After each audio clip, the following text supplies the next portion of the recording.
everybody, and welcome to another episode of Standing Out, a show about sales, marketing, and leadership. I'm your host, Trey Griggs, founder and chief encouragement officer at Beta Consulting Group. When you get a chance, check us out at betaconsultinggroup.com. We're all about transforming brands and customers into fans. So check out what we're doing there. We'd love to talk to you about what you're doing on your marketing.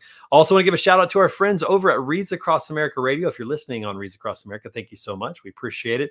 Every Tuesday night, we're on their trucking lineup. So come back and hear a new episode of Standing Out every Tuesday on Reads Across America Radio. Also want to give a shout out to our sponsor, SPI Logistics, for making this possible. Listen, if you're a freight broker and just tired of having your MC in the back office and all that, those headaches that you have, you just want to stay in your sweet spot of working with customers and booking freight, make sure you check them out at success.spi3pl.com. Again, that's success.spi3pl.com.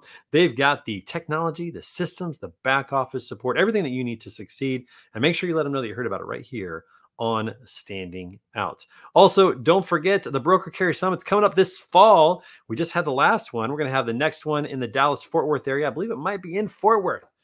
Down there in Texas. And so it's going to be in October, looking at the 28th through the 30th. It's not too early to sign up for that. So go to brokercarriersummit.com and register for the event.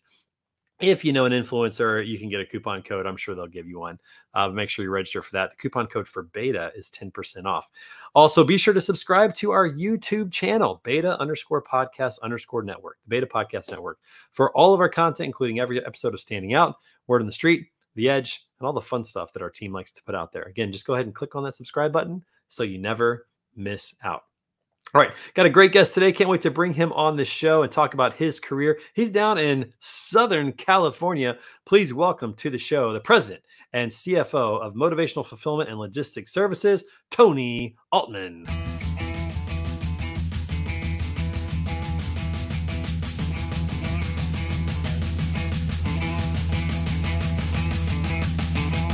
This is a good song, my friend. Nice walk-up song. Appreciate it. I feel like we need to let this play out just a little bit. This is like total Southern California vibes right here. You want a little chili peppers? I know. How are you doing, Tony? Nice Good, to have thanks. you How on are the you show. doing? Doing well. I just want to listen to that Red Hot Chili Pepper song. That brings me back to my childhood like no other. Are you a child of the 90s like I am? Did you grow up in the 90s? I'm shamefully an 80s hairband guy and, Wait, rock out to that every day. Did you day. have 80s hair? Like, I did. You did? Yeah. Were you in an 80s rock band? I was not. But I had a little, business on the side, party in the back, probably more going on. That's awesome. Yeah, there's not, the 80s rock bands, the ballads, the rock ballads, some incredible bands. But the 90s to me is childhood. I just remember the alternative rock, the hip hop, the country. Like, you couldn't go wrong with 90s music, in my opinion. Isn't it amazing how we get connected to the genre that we listened to growing up? Yeah. It's amazing. And now our genres are the oldies on the oldie stations, which is pretty crazy. Hard to believe. I didn't think that we'd get there that fast, but yeah, here we are. All right, Tony, give a little introduction to yourself. Who the heck are you? So my name is Tony Altman. I'm the president and CEO of Motivational Fulfillment and Logistics Services. I've been with Motivational for about 15 years now, and it's a family business, 46-year-old 3PL. Based in Southern California, but we've got locations about 2.6 million square feet in SoCal and 350,000 square feet in the Memphis area. Man, so you got a couple locations and been going for a long time. Family business. Were there any trepidations of getting into family business? We talked a little bit about this before. Was that good? Was it crazy? Was it wild? Good stories to tell? Thanksgiving still goes well? It goes great. I was very proud of what my sister also worked in the family business. My dad started the company. I was very proud of what they had built, but I wanted to do something on my own. So when I graduated college, went to law school, started my own civil litigation firm, did that for about 15 years, was doing that plus, business work for Motivational, burning the candle at both ends, super stressful. At 36 years old, I had a pulmonary embolism, decided it was time to change my lifestyle a little bit. And so I had to cut one of the two things out of my life. It was either end my law career or end my work with Motivational. And I decided that, you know what, I want to go work with my family and see my dad and my sister every day and spend more time with them. And it was a little bit nerve wracking when I started. It was either going to be the best decision I made or the worst.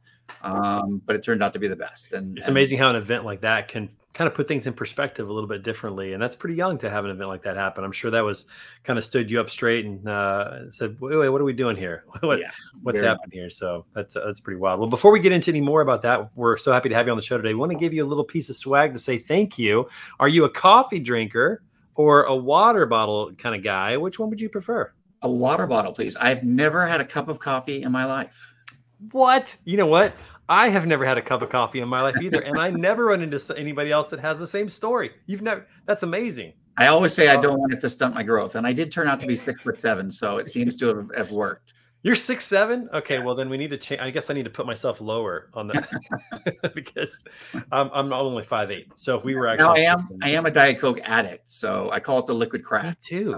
I like Diet Coke. I like Diet Coke with grenadine and a few cherries, a little Roy Rogers. That's my drink. Yeah, I drink so much that I put a soda fountain in my home.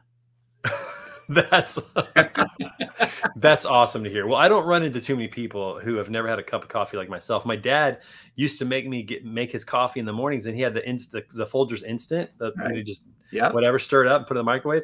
Right. And it just never seemed appealing to me. I never really got into it. I don't like bitter tasting things, and I'm kind of a sweet tooth kind of a guy, and so never did it. And by the time I could have it or could afford it, I was like 25. It's like, who cares at this point? Like I've made it this long, and clearly I have enough energy. I don't think anybody wants to see me on coffee. So it's probably a good thing that we don't have that. So water bottle coming your way. We'll send it over. It's a great water bottle, and we hope that you enjoy that.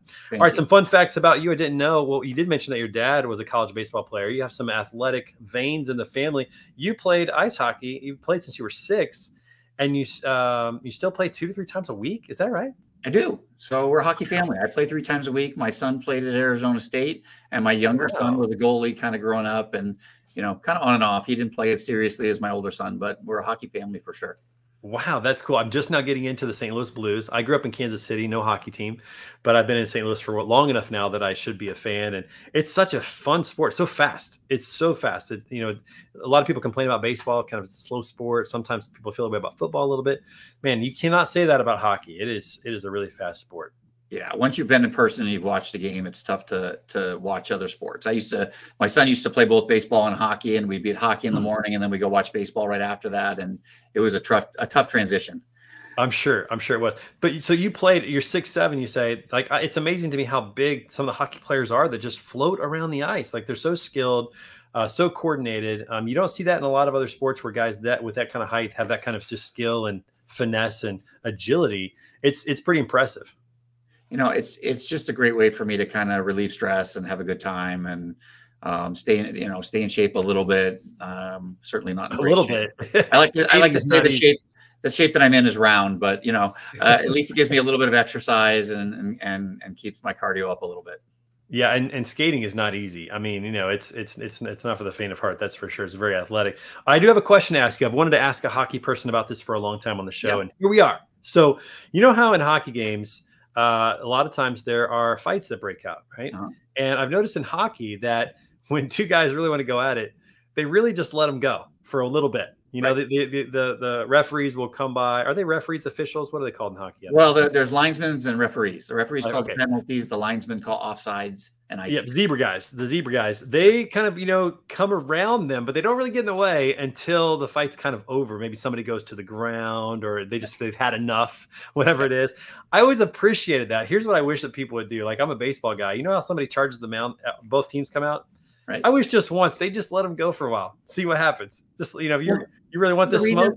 The reason they let them go for a while is like you said, they got big guys in hockey these days, and the linesmen don't want to step in the middle of a fight between 2 6'2", 250-pound guys. So they let them go until they get to the point where they tire out a little bit, and then they can step in between and kind of safely separate them. But you don't want to step in while those guys are throwing haymakers and catch a wild punch. So they let them go. Exactly. And, at the end of the day, it's probably not so bad for the game either, for the fans to see a little bit of a scuffle. Well, so I don't think the NHL hates it either.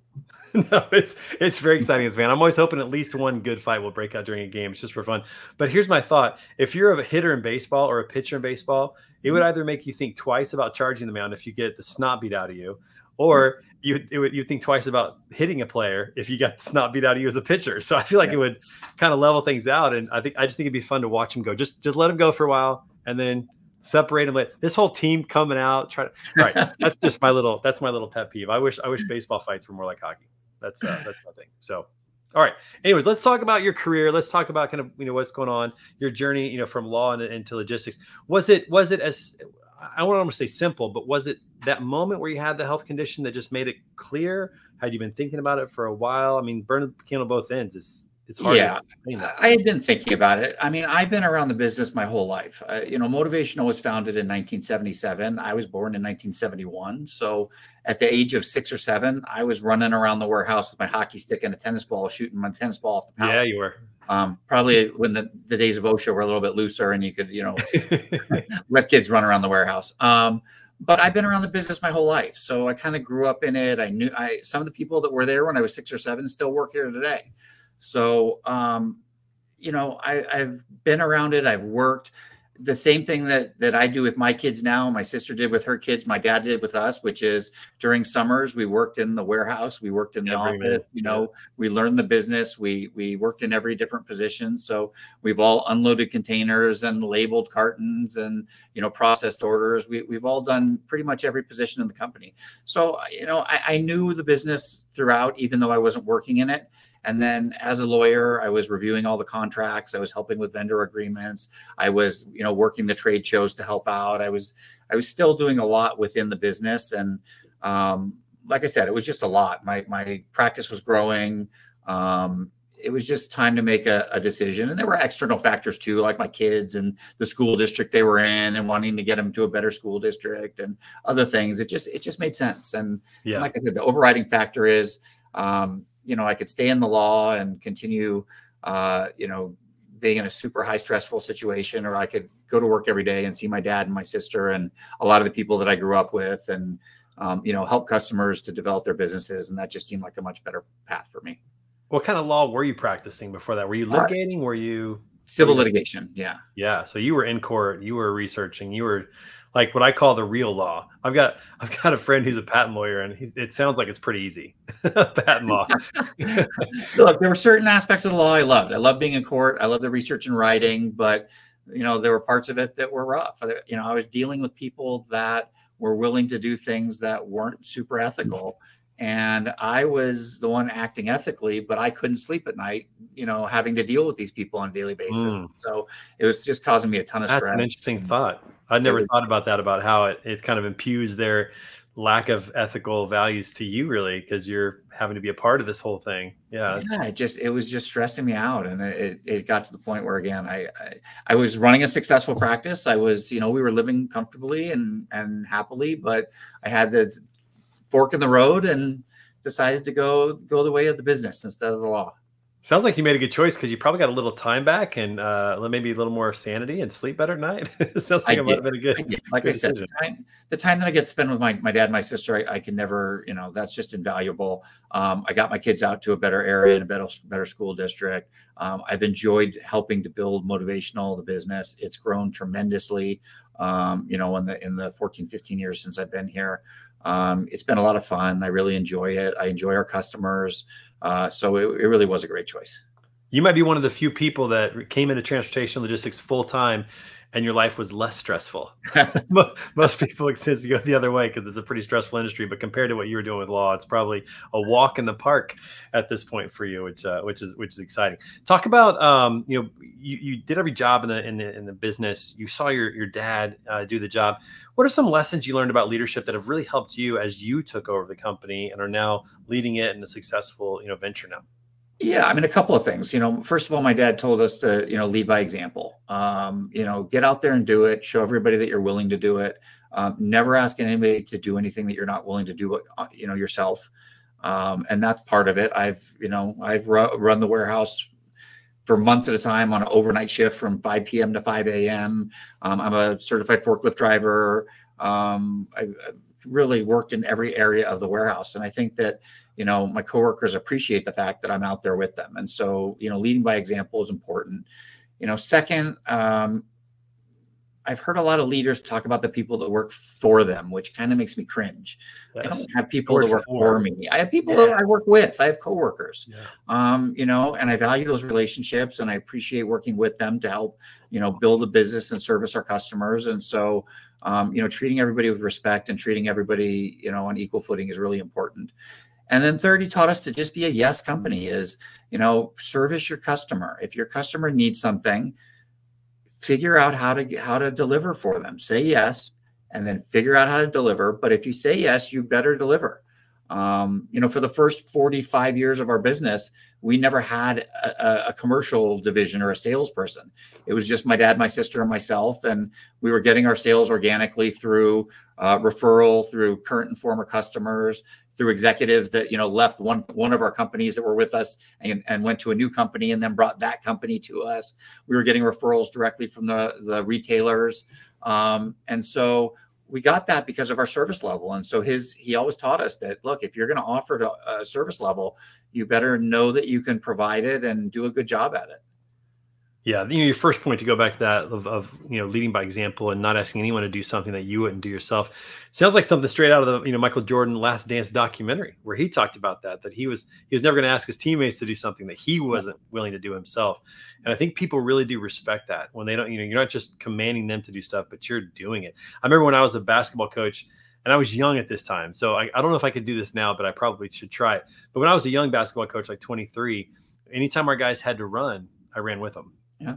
And one, it was kept me in shape, but the side benefit that I didn't even realize at the time, because my motive was just to stay in shape, but the side benefit was that I gained their respect because I wasn't just, you know, yelling at them to run. It's like if they made a mistake or if we did something that caused us to run, I had to do it as well. Absolutely. And one of those examples was we made them run if they cussed. And this was high school basketball. Right. So if they said a cuss word, we all got on the line and ran, myself included.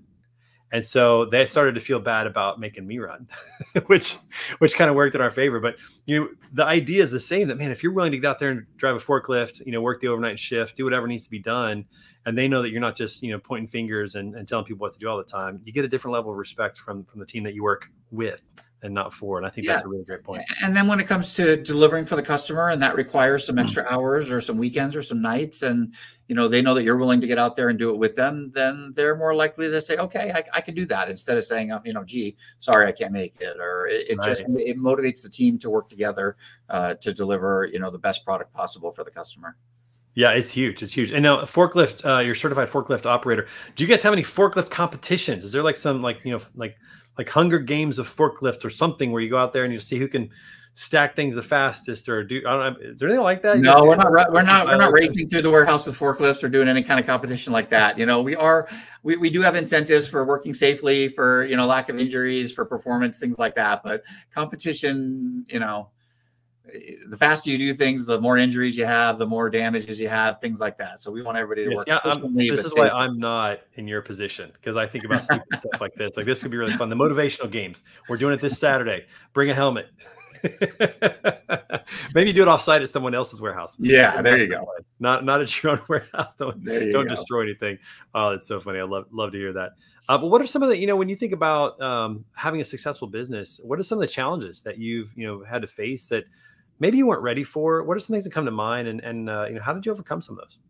Well, I mean, obviously COVID was something that nobody ever anticipated, and the impact of everything that went along with that. I mean, that was like the perfect storm. I mean, there were pallet shortages, there were space shortages, there were, you know, disruptions in supply chain. There were so many unknowns. I mean, everything you can imagine just hit all at once, and trying to right size that and keep your business running. You know, as the governor of California was on TV announcing that he was, you know, doing a mandatory shutdown and you know, a stay-at-home order, my phone was ringing 3 or 4 customers saying, "What are you going to do? Are you staying open? How are you going to service our business?" And I'm like, right, I haven't even heard what he said yet. He hasn't finished speaking yet. I don't know.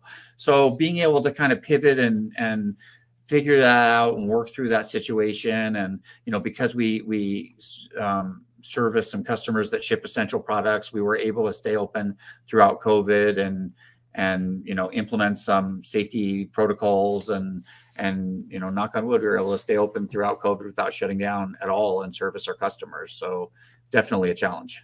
That was hard to believe. It was 4 years ago. It feels like an eternity ago, and yet at the same time, it feels very fresh still in terms of what had to happen there. You know, a lot of people think that leaders aren't afraid of things, or things don't scare them. I'm sure that moment had to scare you a little bit with your business, like not knowing. How do you handle those moments of maybe a little fear, a little doubt, a little uncertainty as a leader, especially when people are looking to you? You know, you have to communicate clearly with the team, let them know what the path forward is, let them know what the plan is. But, you know, I think that internally there's always a little bit of fear as a leader. You know, you always lose sleep. You know, my father always used this adage that, you know, running a company is there's 27 hours in every day, but no one can fire you. You know, it's you never stop worrying. You go to sleep worrying, you wake up worrying, you know, you never stop thinking about the business. It's while you eat dinner, it's while you spend time with your family. It's very hard to shut it off. Very hard. And especially because, like I said, a lot of the people here I've known, you know, we have a lot of highly tenured people that have been here since I was a little boy, and they're, you know, grandmother, mother, daughter, granddaughter work here, and husbands and wives and brothers and sisters. And so we have a lot of familial relationships that work here, and their entire families are counting on our company to support their families. And so it's just, I feel a huge amount of responsibility to make sure that we are,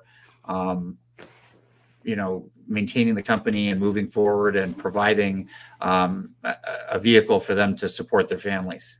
Yeah, I feel that same burden. Whenever I was an employee, I felt like I was working really hard to feed 4 mouths.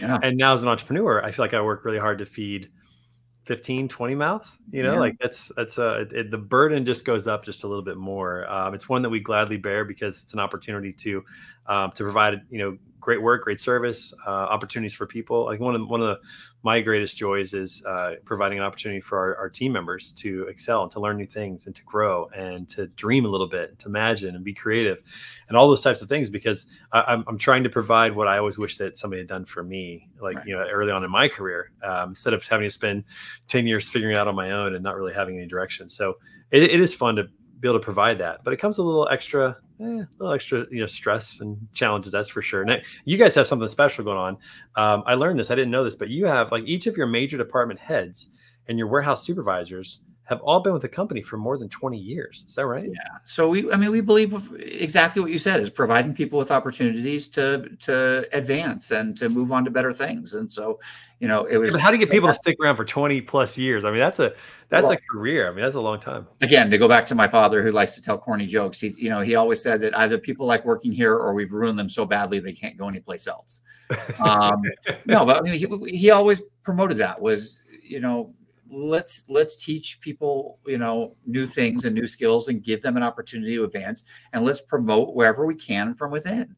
And so all of our major, you know, DC managers all worked here and worked at various stages, whether that was shipping or receiving or inventory, or some of them started just on a labeling line, and now they've worked their way up through the company.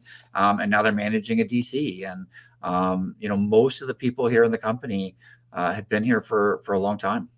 Yeah, I feel like that speaks volumes to a company, is the longevity of their employees, their team, and also the longevity of their customers. You look at those two things, and I think that's the telltale sign if a company's doing the right things. Yeah, and you know, we also try to keep a good balance of work and family and home.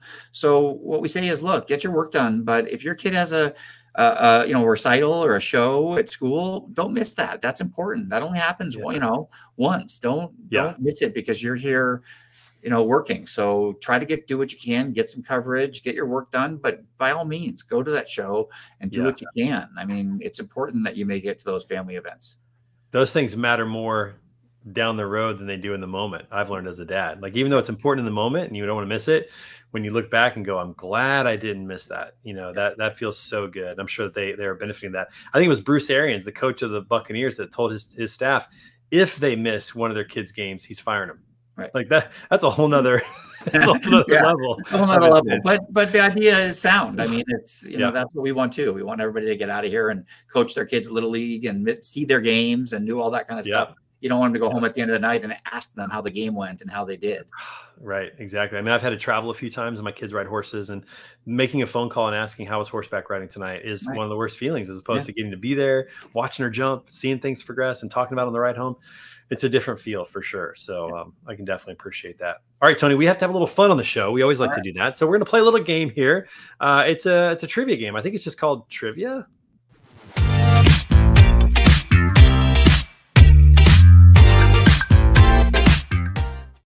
All right, so here's what we got.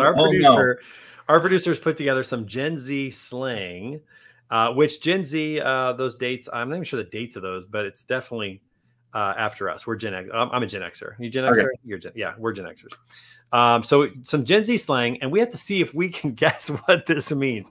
This could be embarrassing, my friend. I'm just saying. We're in this together. Here we go. All right, let's see what we got. First one is snatched. I'm thinking like taken, stolen. That's what I would have said. That's exactly way too obvious. That seems way too obvious. That's what I thought too. I thought, okay, there's got to be deeper meaning. Oh, it means fierce or on point, particularly when it comes to someone's hair, makeup, or physical appearance. Oh, so Tony, your goatee is snatch, dog. Wow, thank you. Use that at the dinner table tonight, or when you're with your kids next, and just see how that goes. All right, so we didn't get that one right. Snatch, that was bad. Okay. Understood the assignment. I mean, I know what these mean to us. What else? Yeah, I take them literally. I understood the assignment. I got it. That's right. I know what's going on. I'm focused. I'm hip. I'm up with it. Okay, I don't know. What does this mean? This means someone was successful at or totally nailed. Okay, then we got that. We got that one. We're taking credit for that one, Tony. So all right, we're 1 for 2. All right, here we go. Next one. Glizzy. Glizzy. Okay. I'm going glizzy is that you're like dressed to the nines. Like you're looking good. Yeah, you're looking good. You're glizzy. I like that. I like that. I mean, I think that makes sense. I can't think of anything else that would be better than that. So glizzy, man, dressed to the nines, looking sharp. Yep. Let's go with that. All right, let's see what it's a glizzy. It's a hot dog or sausage. Hot dog. I'm never calling a hot dog a glizzy. I don't know where that comes from. That doesn't even sound right. I agree. Give me a glizzy. No. Okay. All right. Slaps. I think I know this one because my daughter uses this one. Do you know this one? Slaps? No. Okay, that means I think that means it's really good. Like that thing slaps. Oh, that slaps. Okay. All right. That's what I think. This next word really slaps. It essentially means to be excellent or amazing. Let's go. That's right. Nice. All right. So we're 2 for 4. We're failing, but that's okay. Let him cook. Ooh, I know. I think I know what this one is. Let him cook. It's like let him go. Let him be good. Don't put any limits on him. Don't get in his way. That's right. Don't stop him. Let him keep doing the great work he's doing. Right. Let him do his thing. Got it. All right, we're 3 for 5. We're passing, my friend. Here we go. 3 for 5. Let's see. We got Riz. Oh, my daughter used this recently. I think Riz is like when you to Riz somebody is to kind of like flirt with them or hit them up. Oh, okay. All right. Well, maybe I don't want to know that if my daughter used that. Okay, Riz. Let's hear what it is. Riz is another word for spitting game, how good you are with pulling and flirting. Hey, we get it. That counts. 4 for 6. We get credit for that one. All right. Okay. Let's see. Here we go. Mother. I have not heard this one. Mother. Okay. Like Mother Earth, Mother Nature, like in charge. Maybe it's like something that like mother is like, no. That's too literal. Yeah. Okay. Oh, a woman who's iconic. Okay. Hey, listen, I said Mother Nature. In charge. I said in charge. All right. I'll give it to you. Thank you. I appreciate that. All right. I appreciate that. We're 5 for 7. Okay. Last one. And we're passing already. All right. 5 for 7. Here we go. Let's see if we can get a C out of this deal. It's giving. It's giving. Giving. It's giving. It's giving. Like, all right. I'm into that. I can like something that's passable or excitable or it's giving. It's giving. It feels good. It's got a good vibe to it. Maybe things are good. It's a slang phrase used to describe when someone or something is embodying a particular vibe. I said vibe. Let's go. 6 for 8. Tony, we're counting it. That's 75%, my friend. We are Gen Z pass certified. In any sport, you're in the Hall of Fame. That's right. Absolutely. 75%. That's amazing. We'll take that. And also we like to have a little fun with a random question of the day. We're going to end our fun with this. This Right. could be a serious question. It could be a silly question. It could be a good question. This one could be a dud, Tony. I have no idea. So the random question today is, would you rather be chased through a forest by a zombie or by a lion? This is kind of realistic. You could be chased by a lion and zombies. Zombie for sure. You'd rather be chased by a zombie? Yeah, no doubt. Why is that? Well, I'm a Walking Dead fan, and those things are sometimes kind of slow. The lion, I have no chance at. That's true. That's true. So you know the speed of zombies, and you think that you could outrun the zombie. Chance. I have a possibility. The lion, I have no chance. Lion, you have no chance. That's a good point. That's a good point. Now, the zombie might have other skills that we don't know about, but if they're slow, I agree with you. I'd rather take my chances getting away from the zombie than getting away from a lion. Because even if you find a tree, you're still dead. Have you seen a lion climb a tree? Yes. Those things are unreal. Yeah. There's no chance. Lions and that was an easy one. I'm going zombie all day long. That's an easy one. We're definitely doing zombie. Yeah, I don't know that I could survive a zombie apocalypse. I haven't looked into that, but I think I could maybe get away from one. So I'm with you on that. We're going to go with that. All right, Tony, that's kind of the end of our show here. Let's finish with this. First of all, what's next? What's on tap for Motivational? What are you guys working on? What are you excited about? Anything new coming out? Yeah, we're just, like I said, we're opening our Memphis facility currently. It will go live actually May 1st, so just in a couple weeks. Nice. We'll be opening in Indianapolis by the end of this year. So just continued growth, continue to bring on new business and service our customers and grow. So it's expansion time right now, which is exciting. So how can the people out there, customers, maybe people that want to hear about your leadership, how can people get connected with you? You can go to our website, www.mfals.com. You can find us on LinkedIn. You can reach me at my email, taltman@mfals.com. You're making it easy for people on the website. See, on my website, it's all the words. We need to change that. Maybe we can do an acronym like that. www.motivationalfulfillmentandlogisticservices.com would be a little rough. So yeah, we had to go if you try to shorten all the words, full, log, serve, like it doesn't. It's not going to work. It just doesn't. We want the initials. The initials is MFALS. Everyone gets MFALS pretty easily. Well, Tony, listen, we're going to get you out of here today with a little more red hot chili peppers. We appreciate you being on the show today. Thank you so much. We'll have to have you back on the show. And until next time, enjoy the hockey and don't get in too many fights out there. You got it. Thanks, Trey. Appreciate it. Take care. All right, everybody, come back every Tuesday for another episode of Standing Out with great guests like Tony on the show. Also, if you get a chance to listen to us on the radio, Reads Across America Radio, every Tuesday night, we're on their trucking platform there. Their trucking, whatever it's called, the list. I don't know. Gosh, I can't think of words today. But make sure you check them out at readsacrossamerica.org and donate to their cause because it's coming up here in December to lay the wreaths on headstones of fallen veterans. And so it's a great organization. We love partnering with them. I love what they're doing. Also, shout out to our friends over at SPI Logistics for sponsoring the show and making it possible. Check them out at success.spi3pl.com. And until next time, don't forget, stop standing still, start standing out. We'll see you guys soon.